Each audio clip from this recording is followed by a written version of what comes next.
Baik, bismillahirrahmanirrahim. Assalamualaikum warahmatullahi wabarakatuh. Saya atas nama Muhammad Ezan Megidie dari Prodi S1 Informatika atau Ilmu Komputer.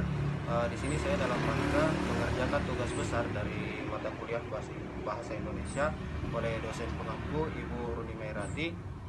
Adapun pembahasan yang ingin saya angkat di pembahasan dalam video yang akan saya bawakan, yaitu penulisan unsur serapan.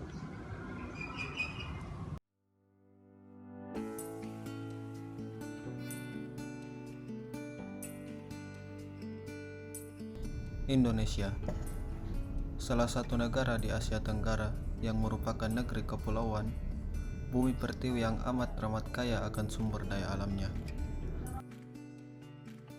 Baik, dengan keanekaragaman yang amat banyak di negeri kita ini, banyaknya suku, budaya, adat, keyakinan, serta bahasa yang membuat negara kita ini beda dari yang lain.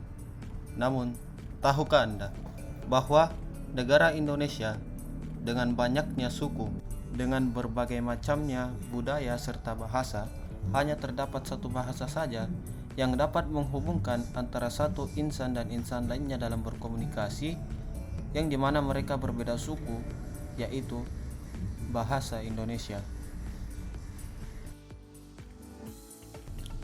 Dengan dikajinya ilmu, sastra, dan bahasa dalam kebahasaan Indonesia, maka akan kita dapati terdapat banyak pembahasan-pembahasan yang bercabang-cabang serta meluas. Maka dari itu, pada kesempatan kali ini di video ini, saya akan mencoba sedikit menjelaskan terkait salah satu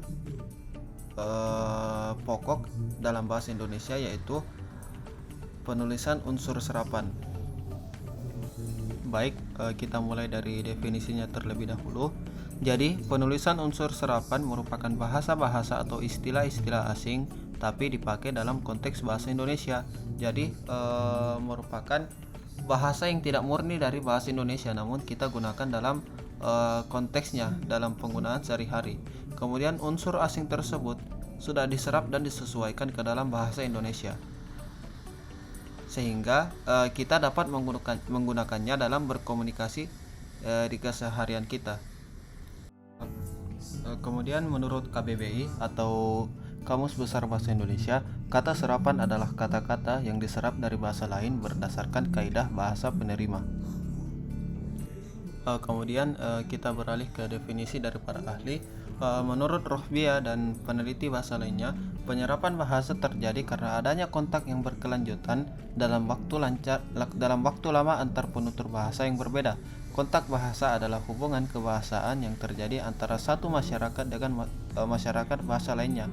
Nah, di zaman sekarang ini, di era 4.0, terdapat banyak di kalangan muda kita dapati beberapa bahasa serapan yang digunakan dalam kehidupan sehari-hari dalam berkomunikasi.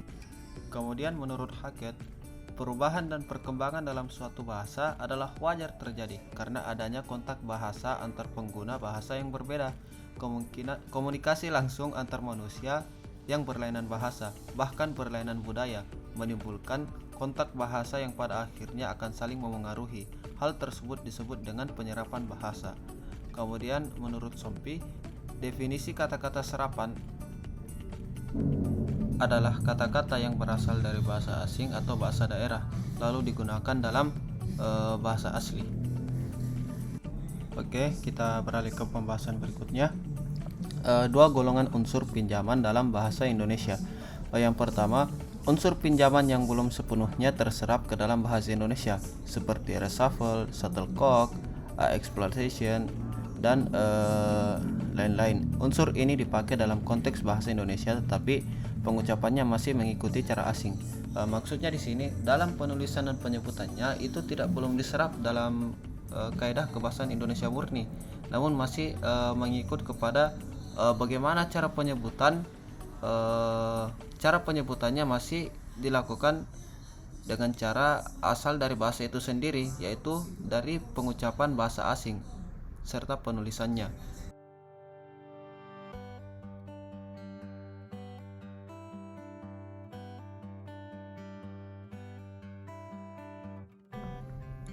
Oke, sekarang kita beralih ke kaidah dari unsur serapan. Yang pertama yaitu adaptasi. Unsur serapan satu ini terbentuk karena terjadinya proses adaptasi yang dilakukan bahasa Indonesia dengan bahasa luar atau bahasa asing. Kebanyakan kata serapan yang disesuaikan akan memiliki arti yang sama dengan kata sebelumnya. Contohnya, maksimal yang merupakan kata serapan dari maksimal. Jadi di sini terdapat perbedaan penulisan. Kreasi. Proses kreasi ini menggunakan sistem terjemahan untuk melakukan serapannya. Hanya saja bentuk yang diterapkan tidak harus sama secara garis besar. Jadi proses kreasi ini menggunakan sistem terjemahan untuk melakukan serapannya. Hanya saja bentuk fisik yang diterapkan tidak harus sama. Misalnya ketika terdapat dua kata asing yang terdiri dari dua kata atau lebih, maka unsur serapannya bisa saja berbentuk satu kata. Contohnya adalah spare part yang berubah menjadi suku cadang. Nah, yang seperti ini mungkin pasti sering kita temui di kehidupan kita sehari-hari, baik itu secara literasi maupun komunikasi. Terjemahan. Penulisan unsur serapan ini menggunakan konsep arti dari bahasa asing itu sendiri sesuai dengan namanya. Setelah diartikan, bahasa tersebut akan disesuaikan dengan kaidah penulisan Indonesia. Contohnya adalah uji coba yang diambil dari bahasa asing try out. Kemudian adopsi. Serapan bahasa asing untuk disusun kembali dalam bahasa Indonesia dengan cara mengambil keseluruhan arti. Namun penulisannya berbeda, tapi maknanya tetap sama. Misalnya kata sembahyang dalam bahasa Indonesia menjadi sholat dalam bahasa Arab. Itulah tadi kaidah-kaidah pokok atau kaidah umum dari penulisan unsur serapan. Bisa saya simpulkan terdapat 4 kaidah umum atau kaidah pokok dalam penulisan unsur serapan. Yang pertama yaitu adopsi, kemudian terjemahan, kreasi, dan adaptasi. Kemudian dalam proses adaptasi terdapat beberapa rules atau aturan pada kaidah yang diterapkan. Di sini kita lihat terdapat beberapa rumus. Contohnya IE dari aerodynamics menjadi aerodinamika.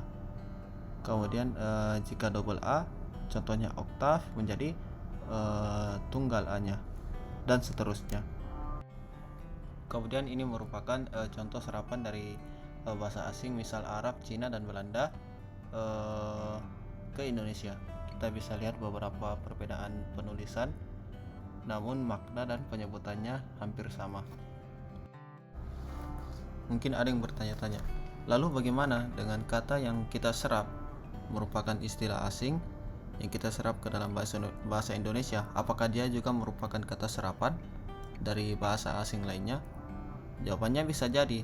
Contoh seperti yang kita kenal dengan bahasa Inggris philosophy, itu kan kita kenal dari bahasa Indonesia sebagai filosofi. Asal dari kata filosofi itu berasal dari bahasa Inggris, yaitu philosophy, yang dimana dia juga berasal dari bahasa Yunani, yaitu philos dan sophos. Kemudian juga seperti demokrasi, yang kemudian kita serap ke dalam bahasa Indonesia juga sebagai demokrasi, yang juga berasal dari bahasa Yunani, yaitu demos dan kratos. Oke, ini merupakan contoh beberapa kata serapan kontemporer atau yang sering kita jumpai di era sekarang ini, seperti daring atau online, yang maksudnya yaitu terhubung melalui jejaring komputer. Ini kita sering temui di dunia pendidikan atau dalam media pembelajaran, dan kata-kata kontemporer lainnya. Baik, itulah tadi penjelasan dari saya terkait penulisan unsur serapan. Apabila ada salah kata atau kesalahan dari saya, mohon dimaafkan. Mungkin cukup sekian saja materi pemaparan dari saya. Oke, kesepian tanpa kekasih. Sekian, terima kasih. Assalamualaikum warahmatullahi wabarakatuh. Tepat tuh gak nake ya, dada